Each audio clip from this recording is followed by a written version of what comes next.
Hey everyone, and welcome to the Nerd Room, where we talk all things comics and movies. This is episode number 35, where we're discussing Rogue One and Luke Cage trailers, as well as a little bit of BvS Ultimate Cut. Just a touch. I'm one of your hosts, Tim. I'm Troy. And here we are, we're in the Nerd Room recording a little bit early this week on Friday. Yeah, special edition. Yeah, special edition, sponsored by beer. Yeah, let's record a little bit early this week, guys. It'll still be coming out on Thursday, which doesn't matter to you. We thought we'd record a little bit here, just talking about so many trailers coming out. Yeah. We missed a bit of the news last week. Rogue One dropping this huge trailer. Massive. Yeah. That the internet was exploding about last night. And I was one of the ones that was sitting there like watching swimming in the Olympics. I stated last week, the Olympics are dead, like an idiot. Only to have the second trailer, I think? Second trailer, we could say. Yeah, come out for Rogue One, I think about 9 o'clock or 8:30, 9 o'clock last night during the Olympics. Yep. Twitter was quite a place to be last night. It really was, wasn't it? It was a party. Yeah, people were freaking out about how just the anticipation of it and the lack of patience for it. Some great gifs going on. Yeah, all over the place. Right? I really had a good time sitting around on Twitter, and I feel like as soon as the trailer dropped, everyone's TVs went off. I tweeted out a little thing. It was basically, at when Alderaan is blown up. Yes. And Ben says, or Obi-Wan says, it's like a billion people, shouted and screamed all at once, and then silence. I felt like that's what it was. It's like everyone screamed with joy, and then silence their TVs. Completely off. Exactly. Yeah. Kind of an awkward time from the drop of trailer, though, eh? Like, it's that late in the day. It's interesting how this sort of advertising works. Is I don't know if it's NBC that paid to have the rights to show the trailer. Right. Or was it Lucasfilm that paid NBC to show it during the Olympics, which are a heavily watched program, right? Yeah, that's a good call. For globally. Right. So do you get more people attracted to watch a Star Wars trailer at the Olympics, or are they trying to leverage off of all the people watching the Olympics for this trailer? That's right. Maybe it's the Olympics. Like you said, the Olympics are kind of dying out a little bit. Yeah. So maybe they paid Star Wars, like, hey, give us a hand here. Yeah. Maybe. Yeah, it's a different crowd, I guess. Yeah. Generally, I'm generalizing big time here, but the nerds and sports. Athletes. But I don't know. It's maybe not so much anymore. Yeah. I don't see that barrier. It's kind of a blurred line now, I guess. Yeah. I guess anything goes after them playing it at the Super Bowl? Yeah. Or just a Monday Night Football game. Yeah. Force Awakens. Anything goes now. Exactly. Right? And I remember watching in 2012 it was, and I watched the Super Bowl and football and all that kind of stuff, but I remember specifically watching the Super Bowl for the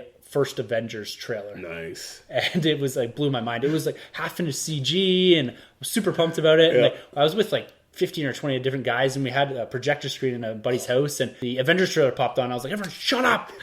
Shut up! Silence! It's like, what's the game back on? No! It's the Avengers trailer. Awesome. Yeah, it was good. So what we're going to do here, we're going to run through a bit of the Rogue One trailer. So we're going to kind of step through it a bit here. Not so much shot by shot, but just talk about some of the big things. Because we talked about this a bit before, and I'd like this about the trailer, but we didn't get a whole lot more as far as different scenes and that. We got some nice cameos that we were hoping for in this trailer. And we got a little more insight into towards some of the planets and even some of the droids. Yes. But it is pretty much focused around Jyn Erso's character. Yeah, and the characters, we really got to hear a little bit of everything from all the little characters there. Yeah, and Saw Gerrera, and we got to see some interaction. And he's great, Saw Gerrera, and his narrating. Oh, yeah. Right, the whole thing, I love his accent and everything going on there, so... And he's from the Clone Wars. This is awesome. It's so cool. And so I was kind of sifting through some of the information about Saw Gerrera. And apparently when they first wrote this, the character wasn't Saw Gerrera. Okay, I believe that. And so they're going through, and they needed this extremist rebel. Nice. And they're kind of thinking, we kind of have a character like this. So they had written kind of an outline, a skeleton for this character. And we kind of have this guy from Clone Wars. And then you look at the guy from Clone Wars, and you look at Forrest Whitaker, and the way that they've got him, done up with his costume and his hair and everything, you're like, this is almost perfect. It's like they based the Clone Wars character off of a younger version of Forrest Whitaker. That is perfect. And he's, an Oscar award-winning actor. Yeah. And he's, doing this role, and it looks like he's completely immersed himself. Right, just fully invested, And I think it's such a cool idea to use this character because it's a full circle. If you go back to the Clone Wars, Anakin and Obi-Wan and whatnot kind of prepped this team to become the first Rebel Alliance in the defense. And now it's kind of full circle where his character is going to be kind of putting a stop to Darth Vader. At least they're going to try to put a stop to Darth Vader. So it's kind of a neat full circle. I don't think he knows who Darth Vader really is under the helmet. Yeah. But it's just kind of neat. I mean, Vader would probably recognize him. Yeah, right. Because it's an interesting concept, because we're coming back to the original trilogy timeline when not a lot of people know who Darth Vader is. Yeah, nobody.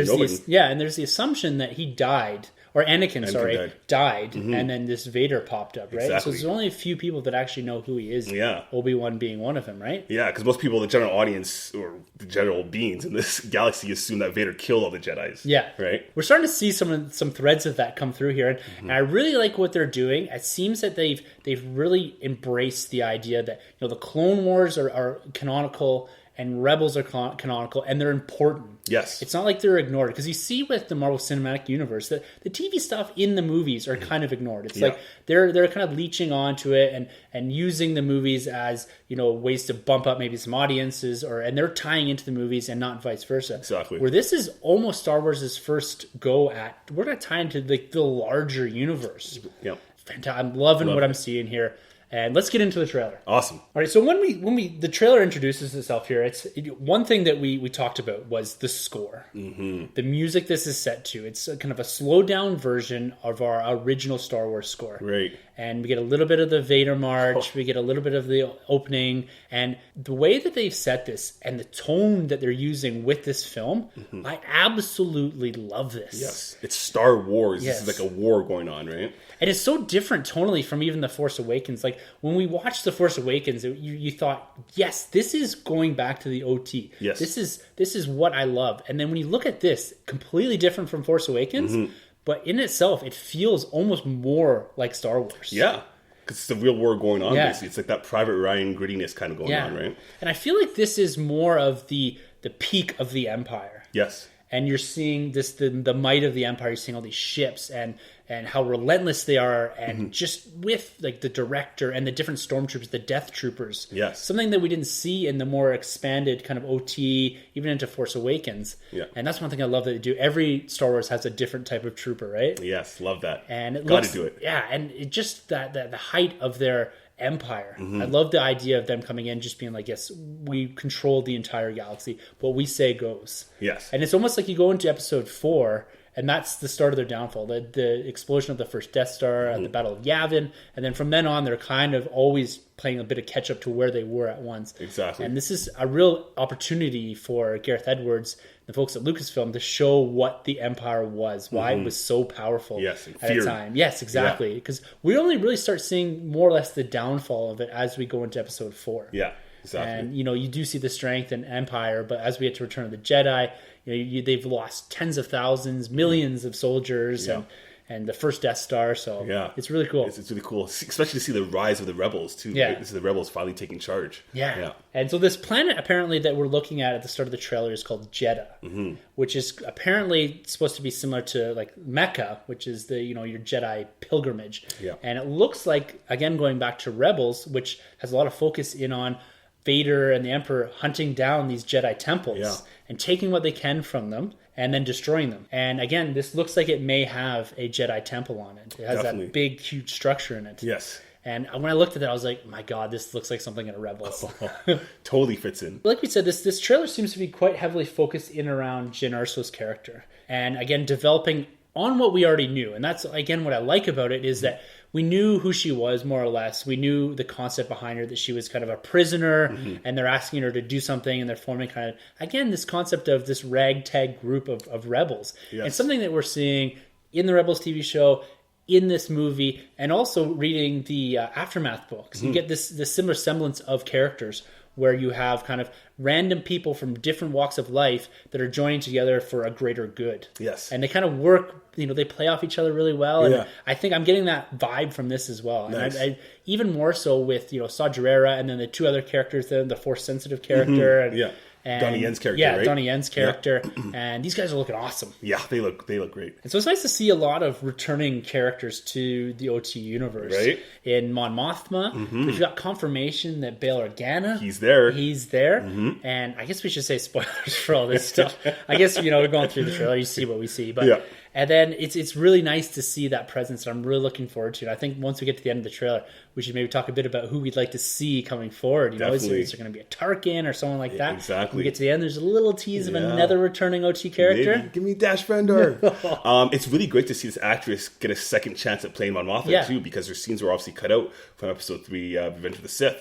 So it's really great to see her come back, and she looks the part, right? Well, Incredible. exactly, and that's one thing they've captured. Recently, since these trailers have come out, I haven't gone back and rewatched Star Wars. But when I looked at her, I was like, is that the same woman? Right. And so they've done a good enough job where they've been able to capture an actress and a look that makes you think, yeah, that's how I remember Mon Mothma looking. Totally. And even though I'm sure you compare them side by side, they probably look close enough with the hair and all that. But at the same time, it's not the same actress. Yeah. Like that was 40 years ago, right? The scale shots that they've done in this is something that we don't have a good enough appreciation for, I think, in the Star Wars universe. We got a bit of it when they compared the Death Star, second Death Star, and the Starkiller base in The Force Awakens. But it's still hard with scale because, planets are big or small.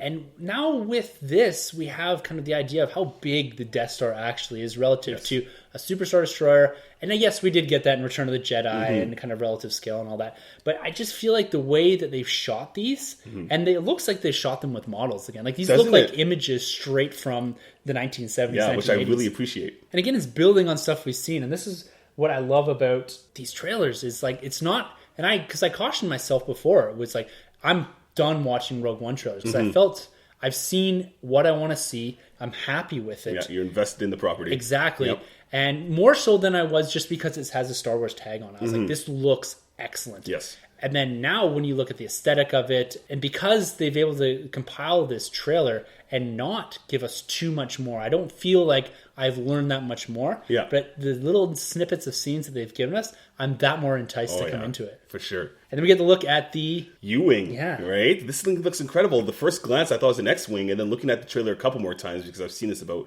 8 times already. Yeah. And are they ever going to sell toys off this one?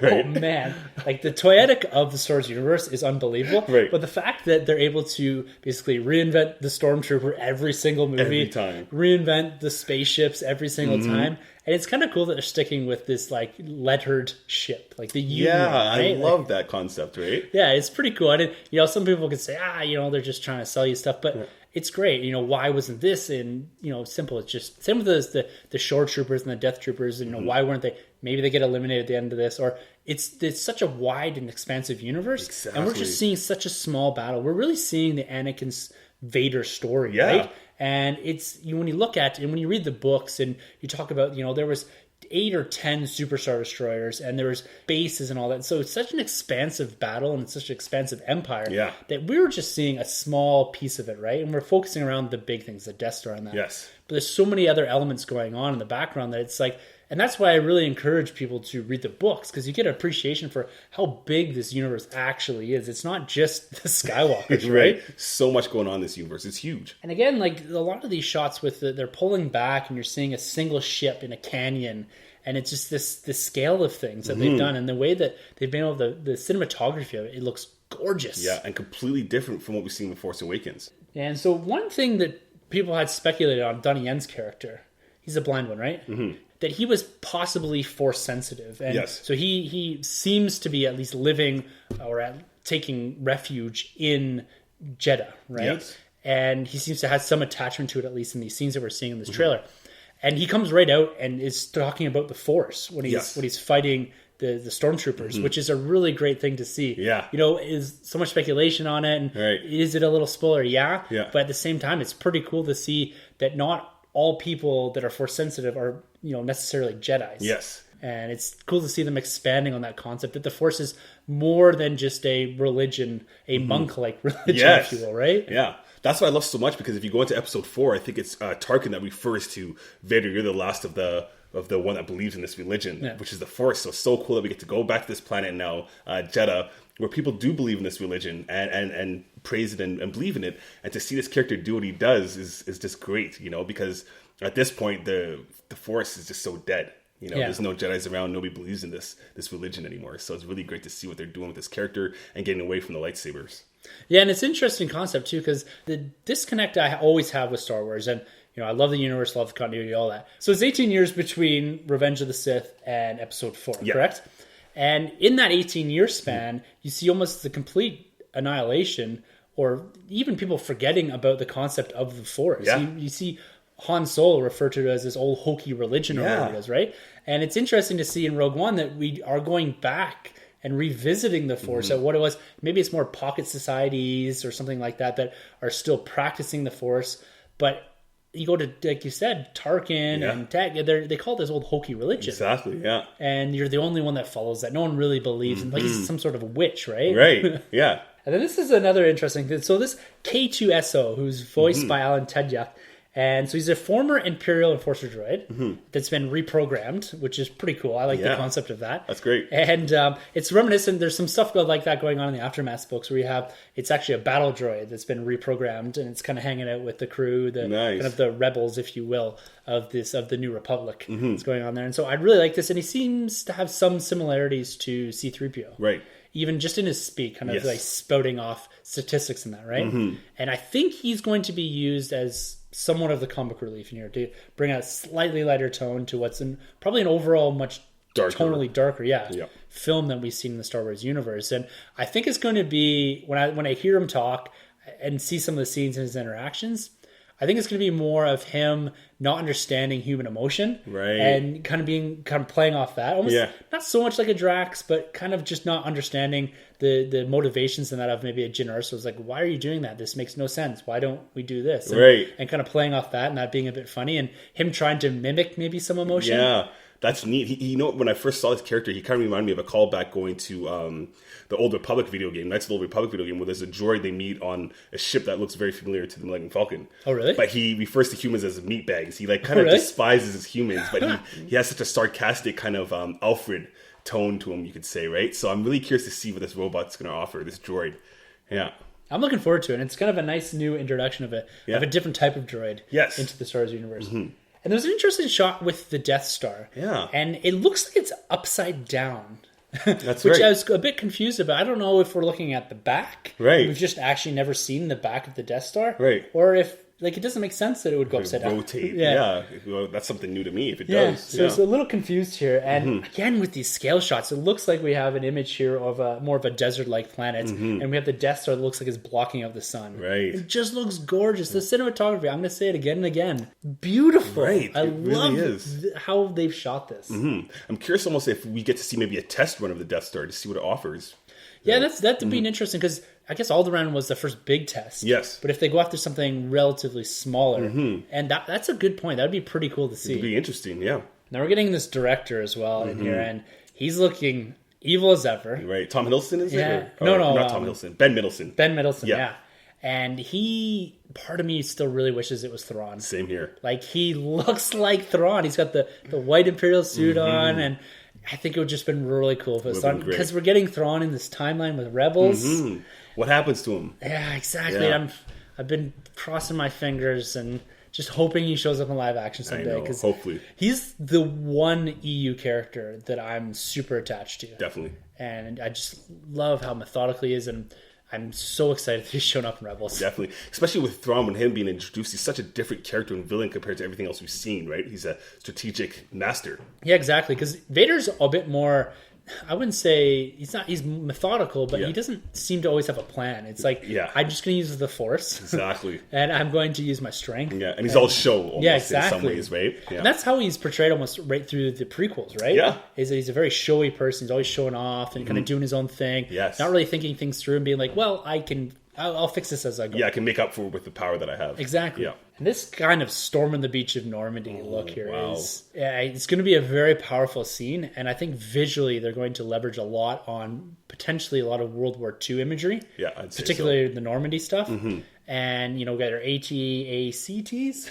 Yeah, that's right. Yeah, so the beach edition models. Yes, exactly. And we got our shore troopers there, and I'm really looking forward to the scene. I can't quite figure out exactly its placement in the film, if this is going to be more of an end kind of battle scene, or if this is going to be something in the middle where we see potentially an initial defeat of the Rebel Alliance. Right. And just showing that, yes, they're quite a bit weaker, and it's just demonstrating the Empire's strength. At some point, we need to see probably some big Rebel defeat in this movie. A lot of practical looking effects, though, right? Yeah. And I think that's something that stemming out of The Force Awakens that they've leveraged a lot on, and said, if we can do it practical, we're going to do it that way, and then we'll supplement with CG, filling in the backgrounds and that. But I can appreciate what they've done there. Absolutely agree, yeah. Yeah, I'm digging these new pilots now on the Rebel Alliance. So these guys, I get kind of an Oscar Isaac, Poe Dameron feel. That's what I'm getting. Yeah, a little bit of a Han Solo, Oscar Isaac kind of character. And you almost need that grounded character that's going to call out the bullshit, right? Yeah. It's going to be, this is weird. Like, what are we doing on Jedha? Are we actually doing this? Like, is this guy for real? Like, thinks he's force sensitive. He's just hitting guys with sticks. You need someone to kind of question all that. And you need to have that real life person that sits in the film and questions the things that you're thinking, like, that quite doesn't make sense. Right. And then you have a character that calls out, you're like, okay, I can get on board with this. I'm invested. I believe in this universe now. And again, it's really cool. Since Force Awakens, we've really been seeing these shots of jets and ships flying pretty low to the surface of the planets, because they did such a great job with Jakku's flight scene. So it's really good to see this again carrying on forward in these films. So we were talking a bit before. So we have the scene where we have Jyn Erso. She's walking across this big plank or whatever out into what looks like open sky. Yeah. And you have the TIE fighter slowly moving up. Yeah. Is that Vader's? Right? I don't know. That would be something. That would be, right? And so that's the question that a lot of people are asking, and kind of spoilers here. We do see Vader at the end of this at the end of this trailer for the first time. It's been acknowledged, but this is the first time we're actually seeing him. And how big of a role do you think he's going to play? Now that we have official confirmation, and we got that from Celebration, we knew he was in that trailer. Yeah. But now seeing it for the first time, you're seeing the back of his head, and it's again, you're looking at the screen and behind him. It looked right out of the 70s. Beautiful. Yeah, it's great. Yeah. It's great. What sort of impact do you think he's going to have in this film? Is it going to be a glorified cameo, or is he going to be actually doing something big? Like sitting in this TIE fighter, actually having a battle with Jyn Erso. I think he's definitely going to be not wasted, all right? Because I don't know how many more chances we can have of a Darth Vader showing up in live action. So I think whatever role he gets, he's going to have at least some kind of big sequence of action. It's a must-have. How much screen time he's going to get, I don't think he'll have anything more than Spider-Man in Civil War. Yeah, and even that's a lot. You know, you might get something quite early on, just acknowledging the fact, yes, here's Darth Vader, and then he'll pop up in and out. Yeah. But I think the main villain's going to be the director. Definitely. Yeah, and then focusing on the Death Troopers and that. For sure. But going off of Vader Down, I really need something out of there. Vader Down, where everybody out there that's read that book, when he's on the planet, which I don't know what planet it is, but it's for the Jedi Temple. Yeah. And the scene where he takes out all those troops, like, we need something like that on the live screen. Yeah, right? that was beautifully done. If you have not read Vader Down, go check it out. It gives you another look into this Lords of the Sith type of Vader. Yes, and the power that he has. Yes, it's so good. And this is coming out of Episode 4, where he is a bit slower. And so you speculated, and there's some internet speculation that something's happening to him in Rogue One that slows him down, that explains that. But then as we come back out into the comic books, and again, it's a good point, that it deals with this Jedi Temple, this idea. We have Luke kind of going out looking for the Jedi Temples that have probably been destroyed by the Empire. Right. Yeah. And it's that's a great moment, because when he goes to that temple, there's voices. I think there's even Obi-Wan calling out, and all these ghosts are haunting Vader. So great. Good. Those comic books, get on that, because Vader ends in a couple weeks. Yeah, 2 more issues left, I believe. I think we already hit 23, ends at 25. So get out there and get those. There he is. Vader. Wow, so brief, but it works. It does the job it needs to do, job, right? Yeah. You don't see the front of him, so and we can expect that he's going to look very reminiscent of the Episode 4 Vader. Yes. I think that's enough. I don't want to see any more Vader. I don't want to see him swinging a lightsaber. Yeah. I don't even want to see him igniting one anymore. Right. Like, we got the breathing, we got the back of his head, we know he's there. It's great. I could have used maybe just a little bit of a hand kind of coming up and squeezing something, but that's just me being a huge Vader fanboy. It's great what we got there. Yeah. So one of the big things here that's been rumored and speculated on, particularly with Jedha the planet, is what the significance of it is. And there's this idea floating around that has to do with the kyber crystals. Right. Which are canon. So they've been mentioned in the Clone Wars. Yes. They've been mentioned in Rebels. Yes. I think even Bloodlines. Was it Bloodlines? Or was it Lost Stars? It was Lost Stars mentions them. Yeah. And as well as Tarkin briefly mentions them as well. So they're out there. And they're also the focus of that Freemaker's Adventure, which is non-canon. So it's kind of that Lego thing. It's focused around the Kyber Crystal. Nice. And the Kyber Crystal is something that's been in the greater Star Wars Legends universe for a long time. It's what powers the lightsabers. Yeah, in Old Republic, you need it to make your lightsaber. Exactly. And that's still a thing. And apparently with Kylo Ren's, the Kyber Crystal is broken. And that's why we have the kind of the fuzzy or not unstable lightsaber. Yeah, imperfect, And a very large Kyber Crystal is what powers the Death Star laser. That's right. Kind of speculating some thoughts on that. Like, could it be that the rebels are trying to initially stop the Empire from getting these Kyber crystals? and then there's some failure there, which leads them to eventually then just stealing the Death Star plans. But it's interesting they bring in the Kyber crystal into it, and it's kind of a concept that's a bit further out there. It's a bit different than what we've seen, and a lot of the Jedi stuff, well, maybe not so much the prequels, but in the OT, it's more of reference to. It's not directly showing, particularly with the lightsabers. That's been left as a mystery to, say, your average film goer. How they actually function, how they work, and kind of getting down and defining that's something different we haven't seen before. That's right, especially because they deleted that scene in Return of the Jedi when Luke actually constructs his lightsaber. I can't remember if it shows the crystal or not. I don't think it does. It never shows the crystal, show the crystal, though. But it shows him opening it up. Right? So putting it together. It's pretty cool. Wish they kept that. Yeah. Like we talked about a bit earlier. So we have Bail, Vader, Mon Mothma, Gareth Edwards. He did nix the fact that there's going to be no Han Solo in here. Who else would you like to see show up in this film from the original trilogy, from Clone Wars, from Rebels? I would love to see maybe a slight Ezra. Yeah, that'd be great. Kanan, I'm totally up for it. Pretty much anybody from Rebels would be cool. It'd be really neat to see maybe even like a little bit of a Yoda, just somewhere off world, kind of thinking what's going on. But I guess I'd probably take audience out. I mean, they said no Jedi, so I guess we wouldn't. But I've been wanting this character to come back for a long time now, since Shadow of the Empire. If they could throw in a Dash Rendar somewhere, be sold. I'm sold already. Yeah, I know. I'm thinking maybe a Red Squadron, so a Wedge or a Biggs. Oh yeah, because we're going to see Wedge in Rebels. Yes, we are, and we're going to see basically the formation of Red Squadron in Rebels. I think too. Yeah. So they're former Imperial pilots that have defected to the rebellion, I believe. They're at the Imperial Academy, and we're going to see that change and Wedge coming in, which is really cool. That is really cool. I really think that now we have Bail Organa. I think we're going to get R2 and C-3PO.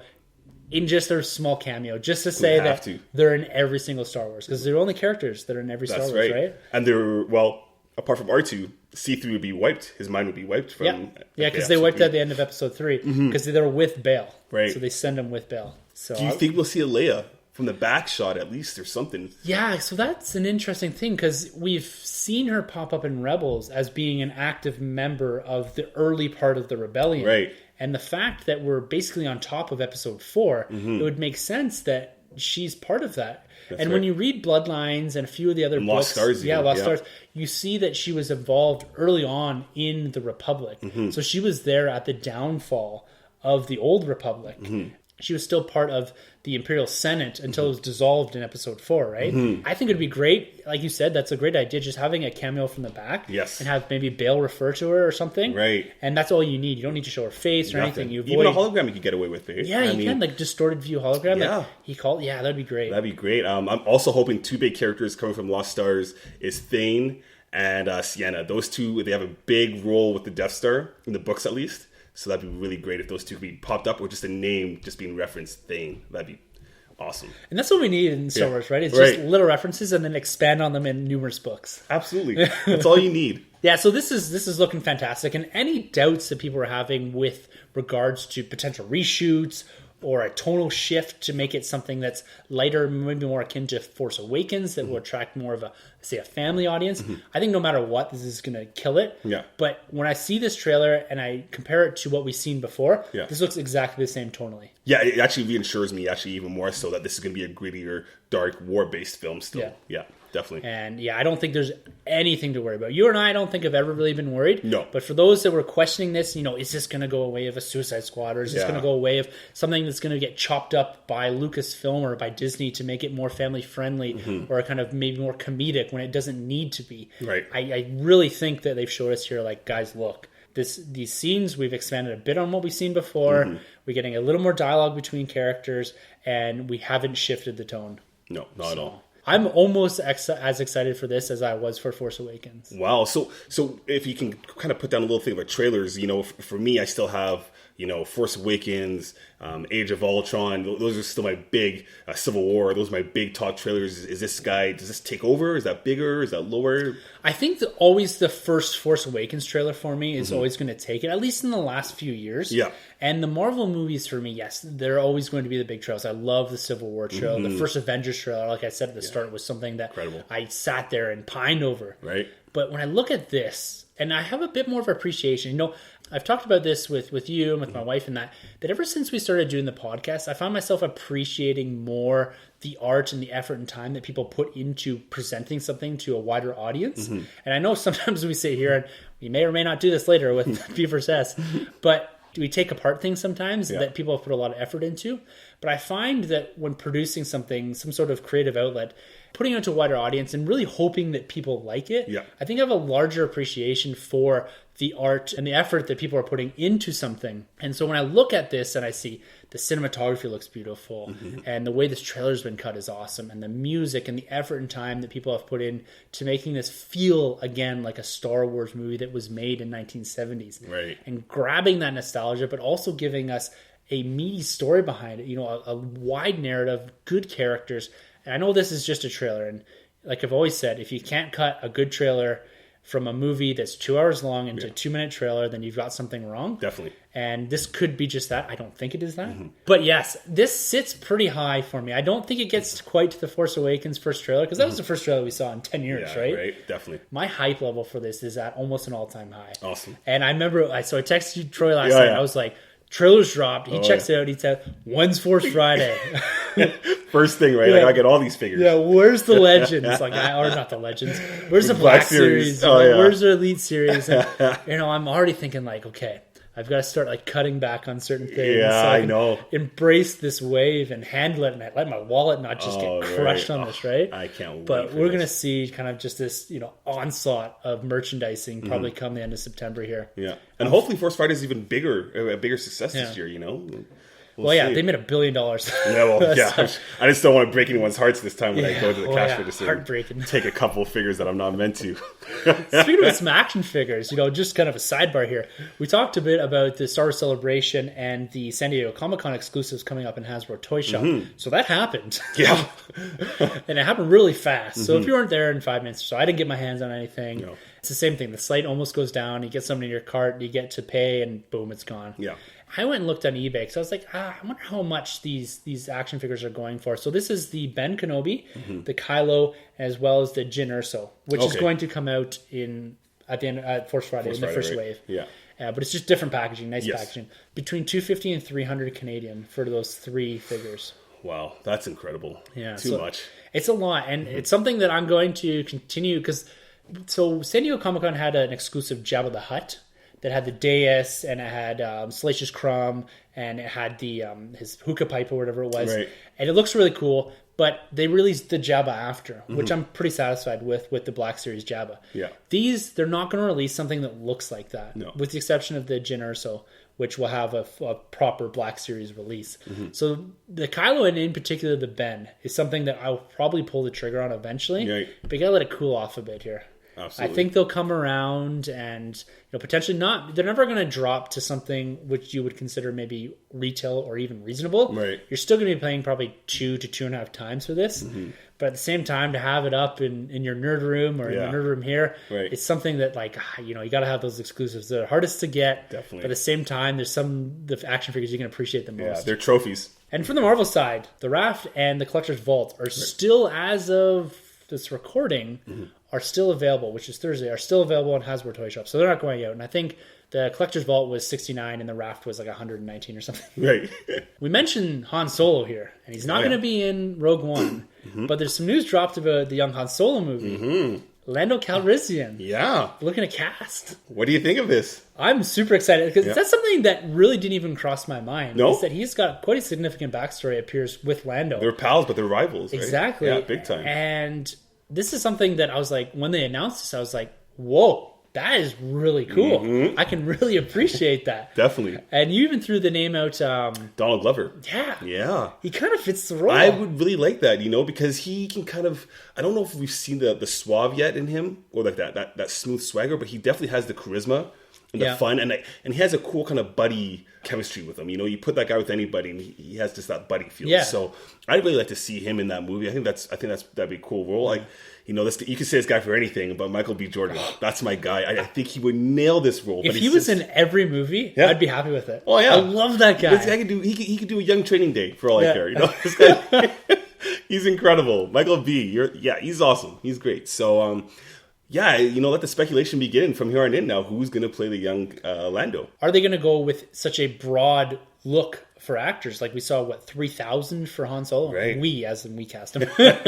They saw Han Solo. And they all varied, right? We still got from Miles Teller to Edgerton. Yeah, Edgerton. Edgerton. And then to the one we obviously got, right now. So it's such a broad spectrum. I'd like to see what they're going to do with Lando here. Yeah, it's going to be interesting. So they got to cast and say, when you come into the casting room, you have to have a mustache. Yeah.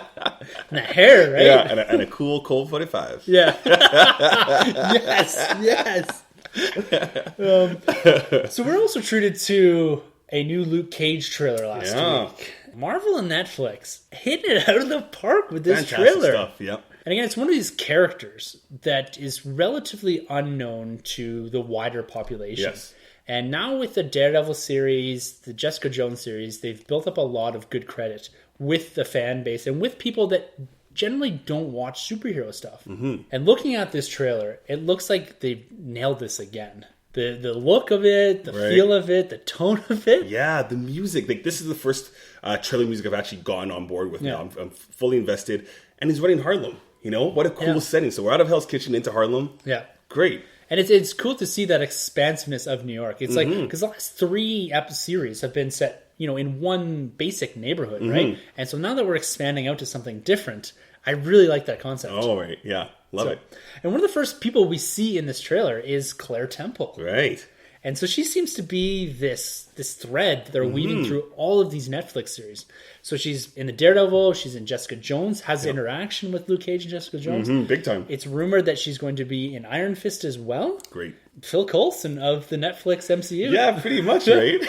Good call. Pretty cool. Yeah. So it looks like we're going to get flashbacks to his origin. And where he's getting his powers from. Something very reminiscent of either a Captain America or even a Wolverine kind of transformation, cool right? Yeah. And when he steps out of his transformation bin or whatever you want to call it, and he's got the tiara and the wrist gauntlets on. Oh, wow. Power Man to the fullest. Reminiscent of his 1970s costume. Straight out of it. I lost it. I watched the trailer at work and I was like, whoa, they just did that.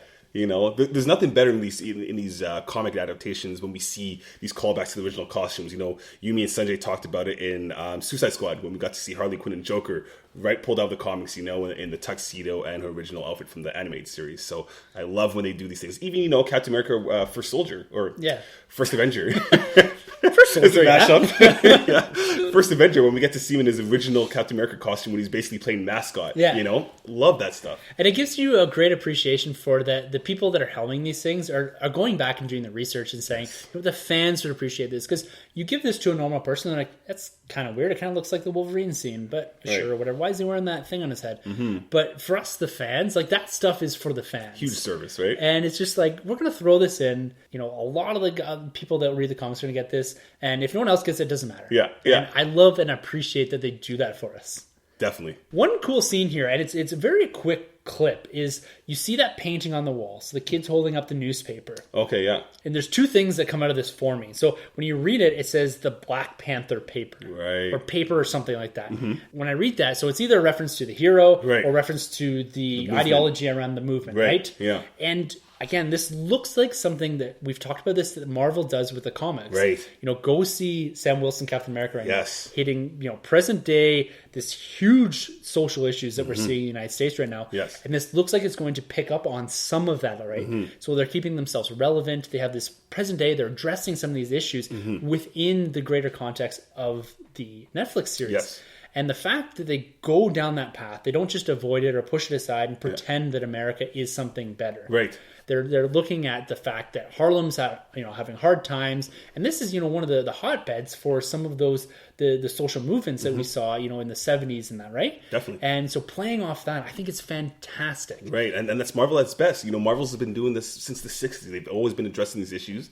They do such a good job of that. So I can't wait to see more of what they're going to do in this TV universe, you could say. Yeah. And it keeping themselves relevant, right? Yes, and exactly. I love that. Yeah, not turning the blind eye, right? Yeah. And we get an introduction here to our villain. Right. Cottonmouth. Yeah, which we got a Marvel Legend not too long ago. Yes, we did. Yeah, tacky costume. Yeah, very tacky. Part of the Serpent Society or whatever they call it. Right. Serpent Squad. Yeah. And I think this is going to be a slightly different iteration. I would say so. I'm interested to see if he does have some sort of enhancements. He kind of plays off the snake thing for a while, and when you hear the name Cottonmouth, you kind of think racism immediately. Definitely, right away. So he looks like he's going to be this, very violent kind of crime boss, crime lord, and very reminiscent of a kingpin. Right. And, my thoughts on this are, maybe he's filling a void in Harlem and the absence of a kingpin. I know the kingpin was focused on Hell's Kitchen, but he had kind of his eyes set on the greater New York area, right? Yes. And it seems like we're going to have a very similar back and forth between Luke Cage and Cottonmouth that we did with Kingpin and Daredevil. Right. So big shoes to fill. Yes, I still think that's the best TV villain on there for the whole universe. Kingpin is unreal. Incredible. And the way that he was popped into Daredevil season 2. Oh, him. I don't know, spoilers? I mean, come on now. This has been out for a while, but Punisher and Kingpin, right? Oh, so great good. Dynamic. Yeah. Sorry, kind of spinning off here, not to go too far off topic. They did bring up Agents of S.H.I.E.L.D. We might be getting a new leader. And the rumor has it that it could be the original Human Torch. Really? Yeah. Was it Jim Hammond? Right. That's pretty cool. Yeah, because that was at the end of Agents of S.H.I.E.L.D. Again, sidebar. Yes, that's your show. That's your expertise. So the end of season 3? Okay. Of Yeah, Agents of S.H.I.E.L.D., season 3. They flash forward into the future, and you have Phil Coulson acknowledging the fact that there's a different director of S.H.I.E.L.D. Cool. And they've cast him recently, too. Yes. Yeah. Yes, they have. I can't remember the name of the guy. But it'd be interesting because it's a cool callback, again, going to Captain America First Avenger. There you go. Or we do see Actually, no. I think it's actually Iron Man 2. Yeah, we get to see the original Human Torch kind of in that museum. So, quick sidebar, but go check it out. No, but you do see it in First Avenger. You do see the costume is when Howard Stark's doing the... presentation of the presentation, car. Yeah. So is it both? No, it's only in... First Avenger. Yeah. Okay, yes. So I got mixed up because when Robert Downey Jr. comes flying down in that other world tomorrow. Yeah, it's mimicking that. Right, Yeah. yes. I guess it's the opposite because it was later. But anyways, it was, The beard is starting to talk. So it looks like reluctance of Luke Cage that you do see in this trailer to be the superhero that maybe this character, I think his name's Pops, wants him to be. And you see Claire Temple when they're talking and walking there, kind of encouraging him to take the high road and be, I guess, superhero. I'm going to say in quotes here, but that's essentially what he is. And protect Harlem and that. And he seems at least relatively reluctant to take on that role early on. Like, he didn't ask for these powers, so why should I do anything about them? Yes. Then it seems like there's at least some sort of either death or something that triggers him to be like, I'm going to go on a path of vengeance, and this probably eventually evolves into maybe Heroes for Hire or something. I'm doing a greater good here. Or even Defenders. Yeah. Which will be interesting because I know, in the comics, obviously, we all know that Luke Cage is such a leader. When it comes to Defenders, do you think it's going to be Luke Cage still leading, or do you think it'll be Daredevil, seeing how this universe kind of does seem to be set around him? It wasn't really into the Bendis run of Avengers that we saw Luke Cage come to the forefront and actually lead a team of Avengers, and him really coming to the fold of being more of a leader and less of a sidebar character. I never really thought about that because you're right, it does center around Daredevil, this whole series. But Luke Cage, he does have that presence about him, and in Jessica Jones, and he's got this moral compass that's very, very straight, and I could see him leading this. But again, we might be in the absence of a true leader in that group, because you have already the 3 characters that we've been introduced to are very strong characters. Again, and with Power Fist on the way too, right? Or Iron Fist, Power Fist. Again, with these mashups, that's when they combine their powers. Heroes for Hire, Power Fist. Love it. And the last nice appearance that we get here in this trailer is the presence of Misty Knight, and she plays a detective in this. And right now in the comics, actually, she has a nice presence in the Sam Wilson Captain America book. Awesome. And so I'm really looking forward to her development. And she does have some relationships with Iron Fist, so it ties all that together. And so that's a nice thing about that they're doing with these Netflix series, is that they're introducing characters similar to what they're doing now in the movies, introducing characters as supporting characters, and then pulling them out and putting them into another series to connect it all together. Definitely, yeah. And that's right. It makes the universe sometimes feel very small, but at the same time, I like to see that connective thread through there. I'm a sucker for continuity and being like, yes, I love that. Oh my God, this reference, Yeah, they just showed up, right? Love that. So I have to say here, Sweet Christmas. This looks good. Yeah. It was a cheesy line, but I had to throw it in there. Love it. That's Luke Cage. Love it. So this drops September 30th. Can't wait. We will be for sure reviewing this. Oh, yeah. We'll be binging through it in a weekend, so we get an episode or review episode out to you guys as soon as we can. Yeah. And I'm really looking forward to this. Oh, that's going to be great. So we got a big lineup. We got Doctor Strange of this month. That's November. Oh my God, so that's November. Okay, so skipping past You need that. another beer. So September, though, we got Rebels going on. We got Civil War Blu-ray. Yeah. And then we also got Luke Cage. So that's going to be a good month. That's going to be a big month. Nice. And Force Friday dropping in there. Boom! So we're going to have lots of stuff to talk about for you Can't guys wait. going forward. Awesome. Beer run! So we spent last week's episode 34, reviewing Suicide Squad. If you had not heard that, go back and check it out. Great review. Depends who you listen to. But Suicide Squad has been killing it. It's made $134 million last week, and it's projected to make between $50 and $55 million this coming weekend, which is not a huge drop-off, and it's been killing it over the weekdays. It has beat out Civil War, Batman vs. Superman, and Age of Ultron for Monday, Tuesday, and I believe Wednesday kind of second week hauls. Wow. Which is pretty impressive. That is. So this thing's raked in almost $180 million for a movie that's been critically panned, Right. which we took a go at last week. Oh, yeah. A couple of us, at least. Where does this sit roughly still? 20, or I think it went up to 27, 33 on Rotten Tomatoes? Yeah, it's kind of sitting in that low Yeah. bar. It's not getting much higher than that. When you look at the amount of reviews that it's had, it's kind of, you're up into your 200+ reviews. So to make a significant move, you need a significant amount of people going and giving it praise, which it's probably not going to get. No. But sticking around the kind of the DC Cinematic Universe, so we said at the top we're going to talk a bit about BvS, the Ultimate Cut, and kind of just at a high level. But we had some other announcements that are quite significant, particularly for some of the solo outings of some of the Justice League characters. One being Aquaman. So we got finally confirmed that the villain here is going to be Black Manta. Right. Great. Yes. Love this. He's such a strong character. This guy essentially is the Green Goblin to Spider-Man, the Joker to Batman, the Lex Luthor to Superman. His arch nemesis, yeah. Right. Aquaman killed Black Manta's father, and then Black Manta ends up killing Aquaman's son. So they have some huge stuff going on here. Great rivalry. Obviously, we're not going to see it in the movies just yet, but I can't wait to see what happens here. When I see Jason Momoa and I look at his costume in Justice League, and I was a little shaky on his presentation in the Justice League trailer that we got. But the fact that they're going and fully embracing this Aquaman universe, I'm kind of intrigued about. I'm really looking forward to, maybe exploring that a bit more. We didn't get anything really in Batman vs. Superman about him. And we're going to get a lot more, it seems, at least from the trailer, or maybe that's just the early shots, focusing in on Aquaman and his reluctance to join the Justice League. And I'm curious if they're going to go down the path of, is it going to be a fish out of water, or is it going to be a reluctant hero story? Where he doesn't want to protect the surface world. He's happy to protect Atlantis and do his thing here, but I guess maybe when Black Manta comes and maybe he starts attacking planet Earth or kind of the surface world, if he's going to actually go out and protect, or if it's going to be an entire Atlantean-based movie. Right. Or if he's been rejected by the Atlanteans themselves and he wants no part with either or. Yeah, a rejected king or whatever. Yeah, which would be pretty interesting. It's pretty cool. Looking forward to that, actually. Yeah, I can't wait to see this, actually. Now that Black Manta's been cast. Or not cast, but announced. Yes. Yeah. So it's exciting to see kind of this developing a bit more. And I believe they're probably going to start shooting that relatively soon. I can't remember when that comes out. Maybe a year or so, but until they start. Imagine still they're shooting soon, though. Yeah. Yeah. So, DC Cinematic Universe. Yeah. Give it a bit of shit kicking last week. A little bit. We were pretty positive, I think, on that. The Suicide Squad. I thought we did all right.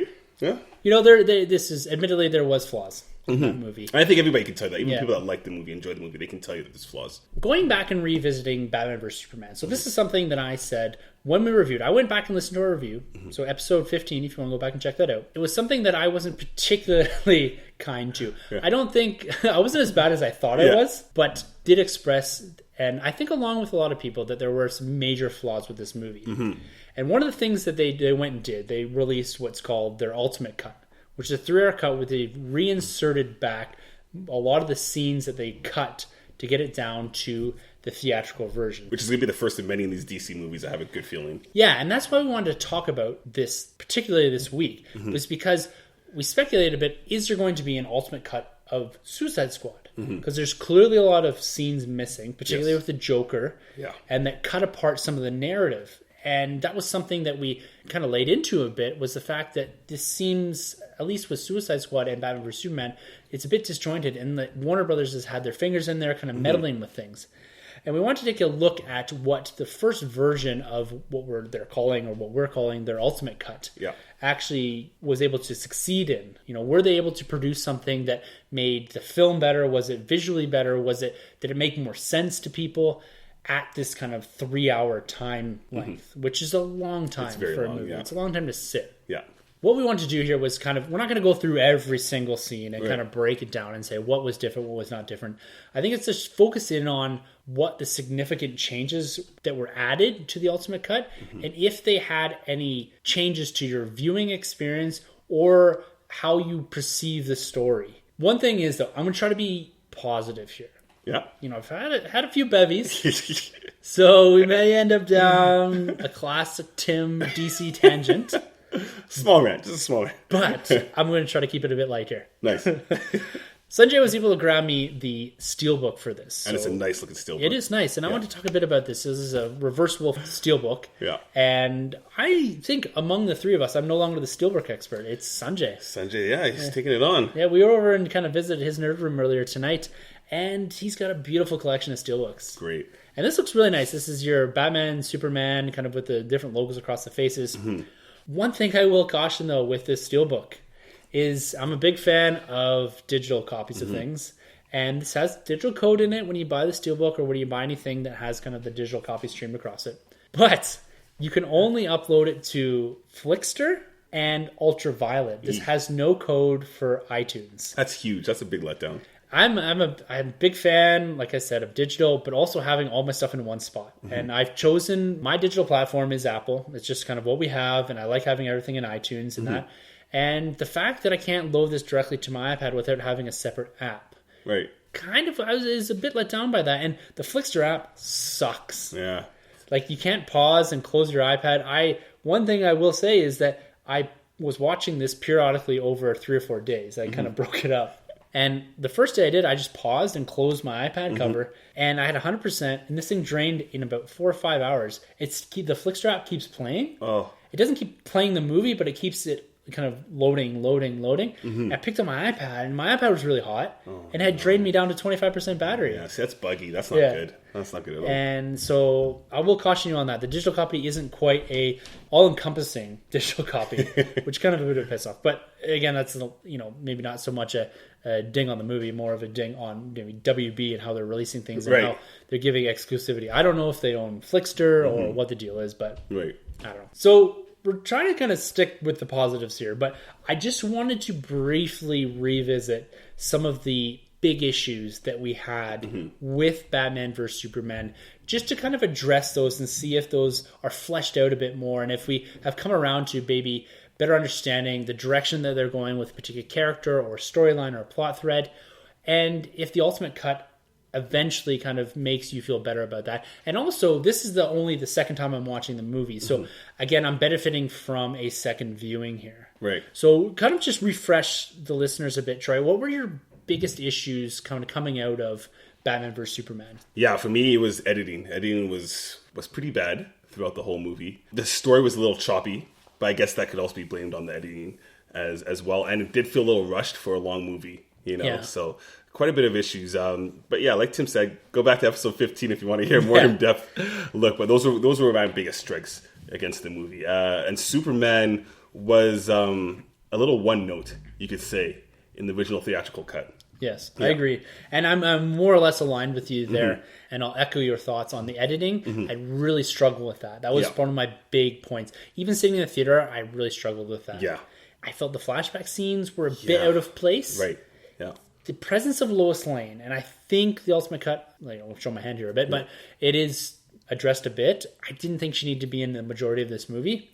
Yeah. And the few other things, Lex Luthor, yeah, that's one of mine as well, definitely. I felt like it's a film of missed opportunities. Yeah. There's a lot there, and I think there's a good story there, and there's a lot of good teases that just aren't captured the way that maybe they should have been. Yeah, I definitely think there's a better story here than there was in Suicide Squad. Yes, yeah, I agree. The bare bones of it. Yes, the bare bones of a story that is in this movie, is better than Suicide Squad. Yeah. I will agree with you Definitely. there. Even though I rank Suicide Squad higher than this.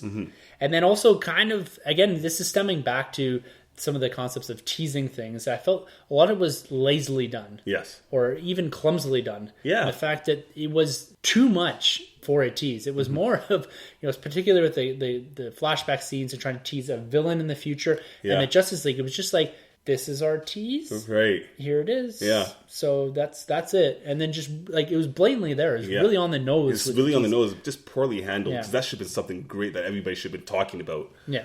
Leaving the movie. Yeah. So that's what we'll leave. So that's these are some of the issues that we'll see kind of going through our discussion here, whether or not the Ultimate Cut actually addresses these.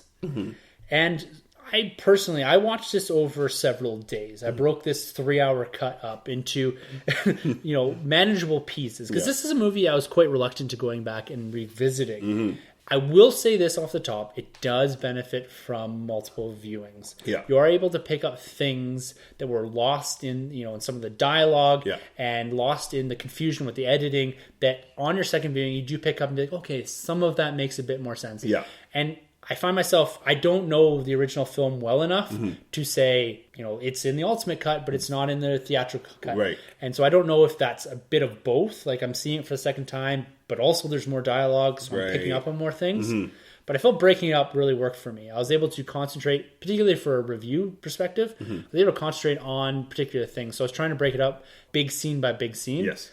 Particularly with the Batman stuff and the desert scene we see at the start. And I enjoyed kind of viewing it that way, and that's how a movie's meant to be viewed. But yeah, sure.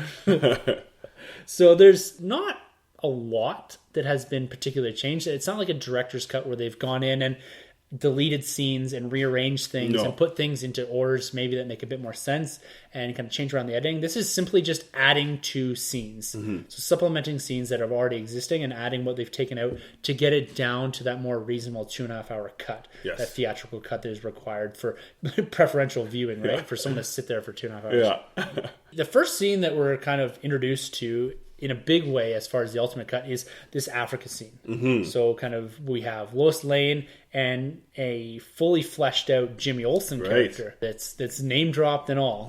It was a big part of the Superman universe. Oh, it's a big part of the mythos. And this opening scene did a lot more for me. So this must have been about 6 or 7 minutes longer. It's a big scene That they've added in.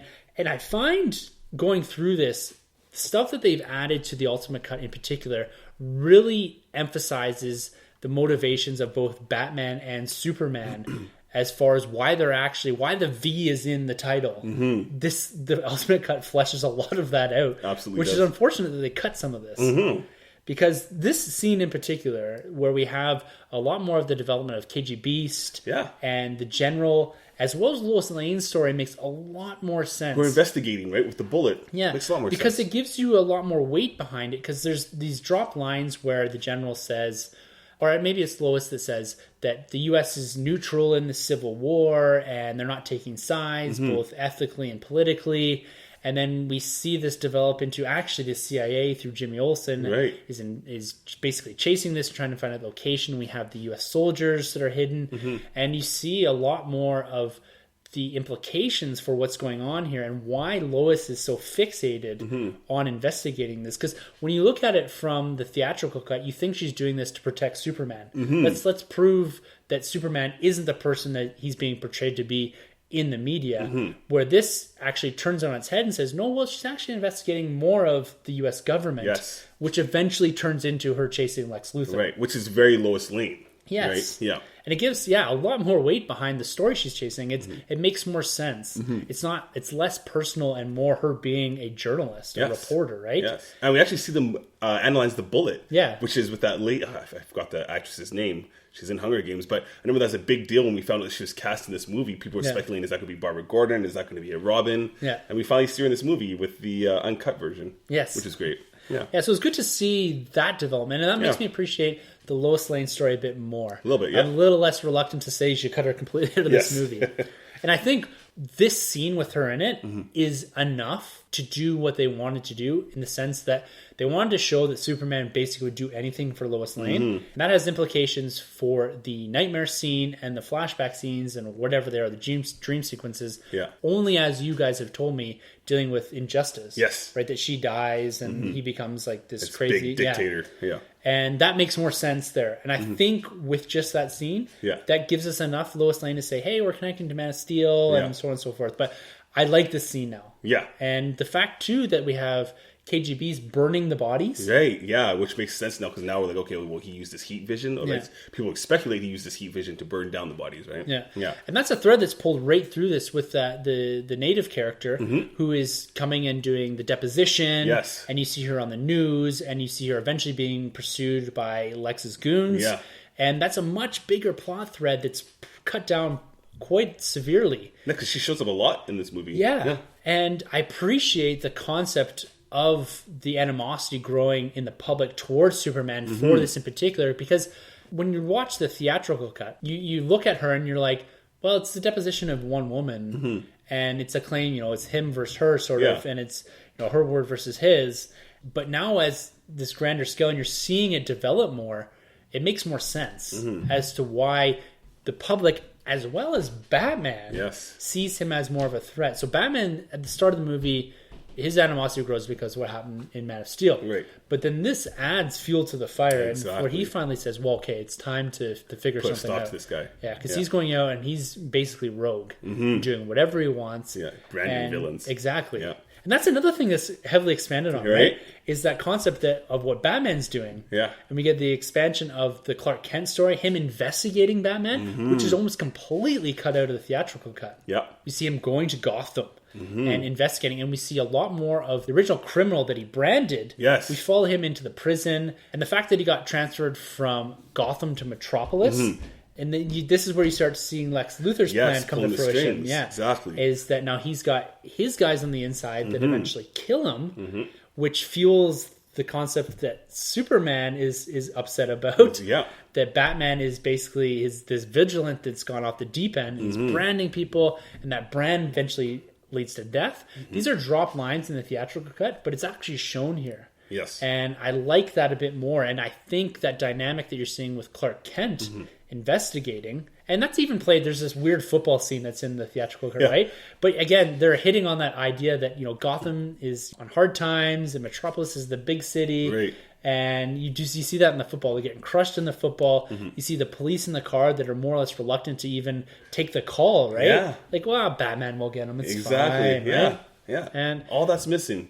It is, and I thought that brought a lot more relevance to the Batman v Superman story, right? Yeah. And why they cut that, I don't know. And it adds so much more to Lex Luthor, because now we actually feel like we have a smarter Lex Luthor, someone that actually has a master plan. He's not just, he's still a goofball, but there's more substance to this character. Oh, for sure. And you seeing his greater plan come to fruition here. And yes, I will admit that a lot of those ideas and concepts are drop lines, but they're exactly that, drop lines. And if you're not paying attention, and because there's so much going on, you're not picking up on those little things that are planting the seeds that, Lex Luthor's actually kind of doing a lot in the background to make these things happen, to actually pit these two heroes against one another. You get a lot more of that in the Ultimate Cut. Definitely. I think I can really appreciate that about this. Totally agree. And like you said, Lex Luthor, he's one of the big issues with this. Yeah. And you don't really get much expansion on this character here, and nothing really changes about him. He's still a goofball. Yeah. He's still an idiot.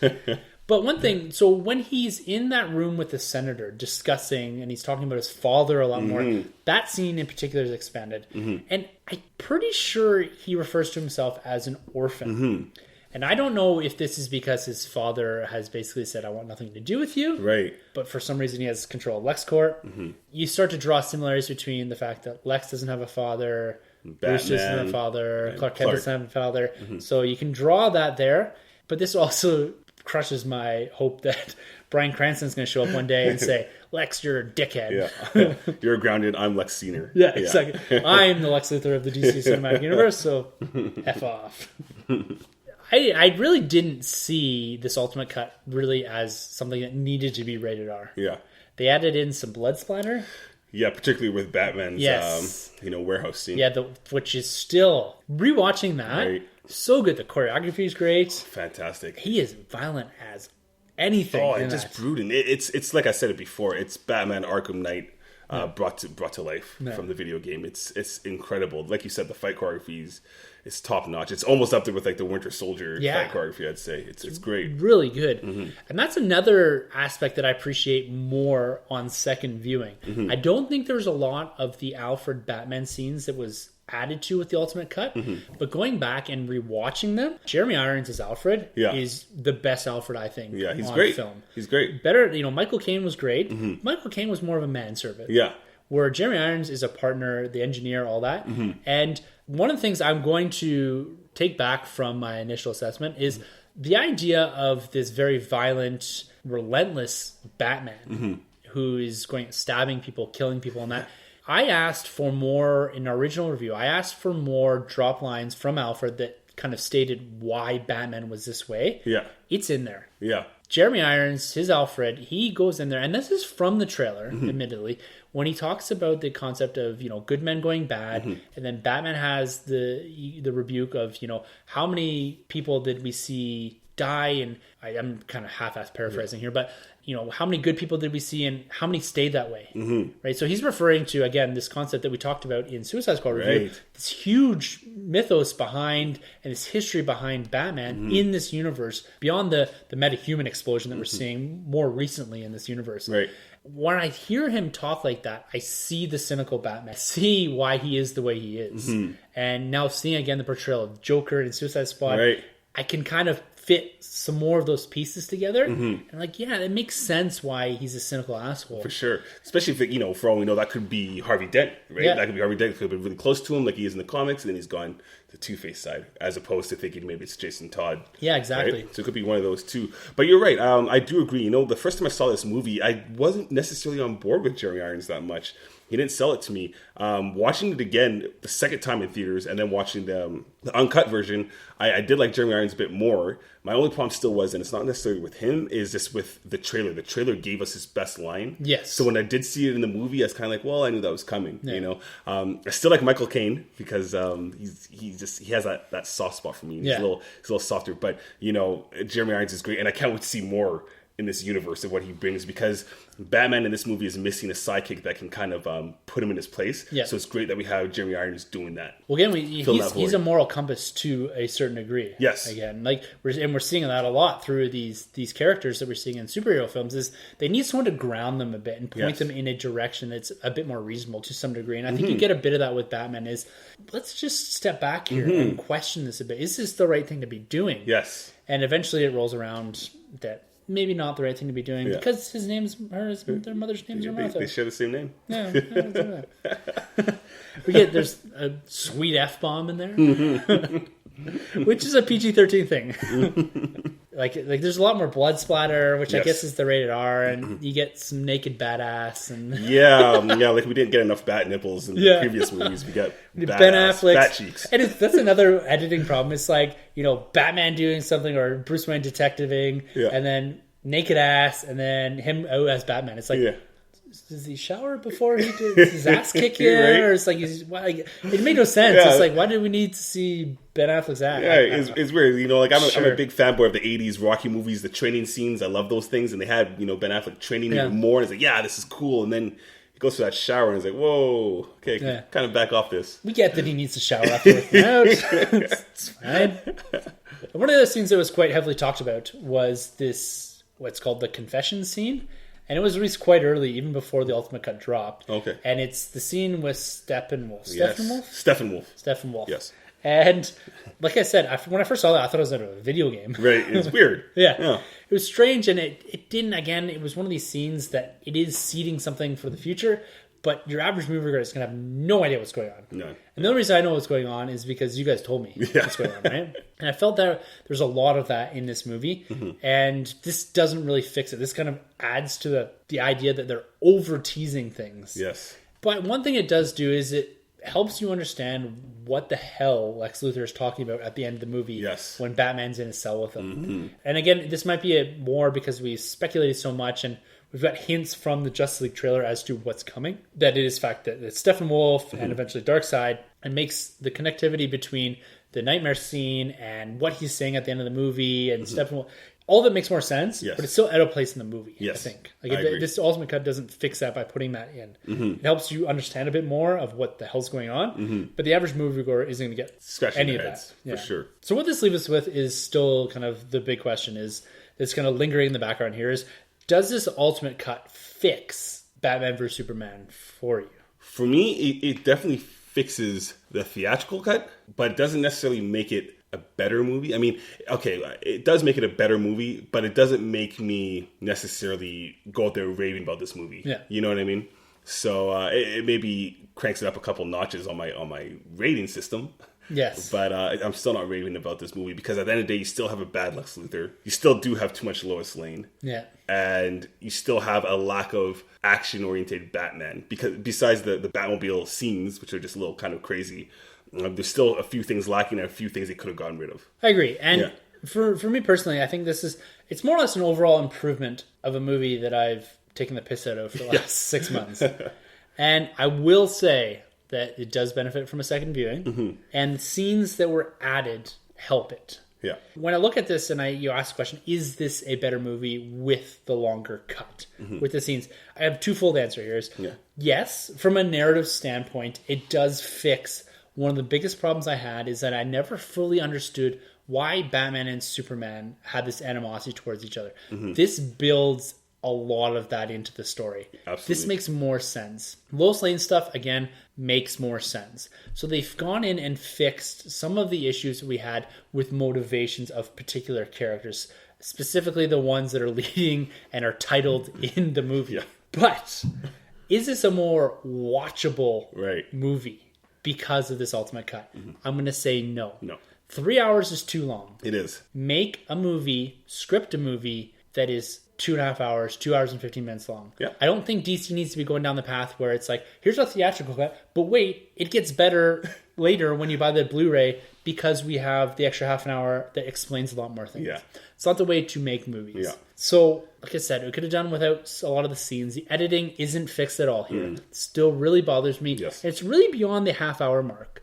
Because the first half hour is really well done. And then you get to the half hour mark and it's all over the place. Choppy, yeah. You're here, you're there, you're with Superman, Clark Kent, you're all over the place. The end scene's just all over the place, right? And we didn't even really talk about all the action sequences more or less unchanged. Yeah. They put all the money there and then it ended up all on screen. That is a bit muddled for me. Yeah. So 3 hours is a long time to commit to rewatch a movie that maybe you weren't particularly happy with. And at the end of the day, would I recommend going and watching this?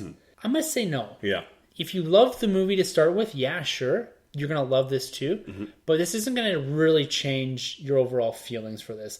And, when you listen to this, you say, well, Tim, your views do sound like they've slightly changed and you've lightened up on the movie. Yes, they have. Yeah. But at the end of the day, is it worth your 3 hour time commitment? No. No, it isn't. If you didn't like the movie, you're not going to like this much more. And if you did, you've probably already checked this out. Yeah. So that's what I'm going to say. I'm going to stand with my original review as to not recommend. And ultimately, I think that the movies that come later, even for starting from Suicide Squad, they're going to do a much better job at explaining what's going on in this universe. Yeah. And Wonder Woman's going to explain her solo movie. You can almost delete this from watch Man of Steel and watch Justice League. You really can, because I guarantee in the future movies, they're going to talk about, Superman was killed by Doomsday. Yeah. Done. They're not going to talk about Superman battled Batman and they became friends and yada yada. They're just going to say he's killed by Doomsday, he sacrificed himself and he came back. Batman, who knows if we're getting prequels or the moving forward. I mean, we know the moving forward, obviously, with the Justice League, but they're never really going to touch back onto this movie again. No, and they're going to explore his backstory. They're going to explore why he's become cynical, and they're going to explore why he's been enlightened post-Superman death, right? And so going back, this movie is just like a flicker in that universe, right? Yeah. You don't really need to watch it to understand what's going on. No. You know the character of Superman, you know the character of Batman, and you're going to get a real big introduction to Wonder Woman going forward. Yeah. And those are the three big things that come out of this. Lex Luthor, I'd be surprised if we really see much of him again. Yeah.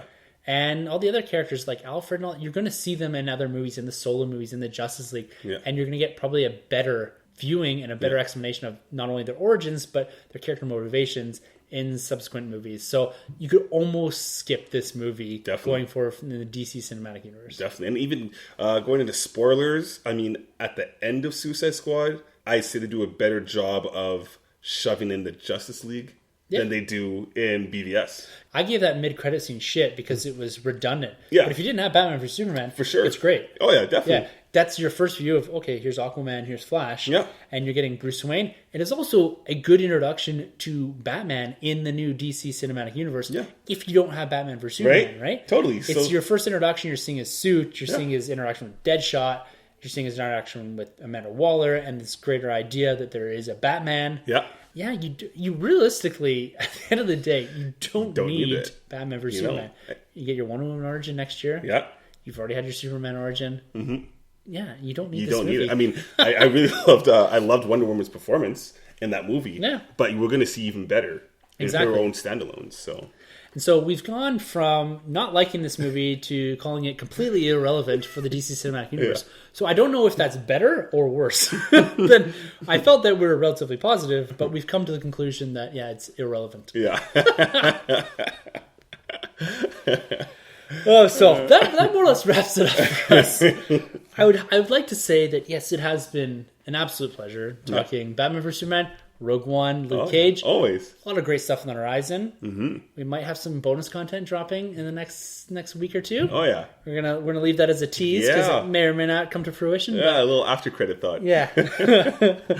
So we've got lots coming down the pipe, like we said. September's going to be a big month. In August here, we're looking at maybe doing something a little different. Mm-hmm. You know, if you guys have seen Stranger Things, we're kind of getting to the end of that. I know it's a little late, but it's something that I really enjoyed. I really enjoyed the aesthetics of the 80s. Mm-hmm. Maybe we'll look at reviewing a little bit of that. Definitely touch upon that. And Oscar season's coming up. We're getting closer and closer to Oscar season. Yes, we are. Yeah. And, First Friday, like we mentioned, lots of Star Wars stuff. And so we got lots of stuff to talk about here. And we're going to be back every week talking all things comics and movies. Star Wars, all of it. Keep it locked right here. So for the Nerd Room, I'm Tim. I'm Troy. And thank you for entering the Nerd Room. Clink, clink. Yeah, clink, clink. We are drinking. Out. Don't forget to subscribe and rate and review us on iTunes. You can find our hosts Tim, Sunday, and Troy on Twitter at the NerdRM, 1912 Podcasting, and Troy, the Boy, 87.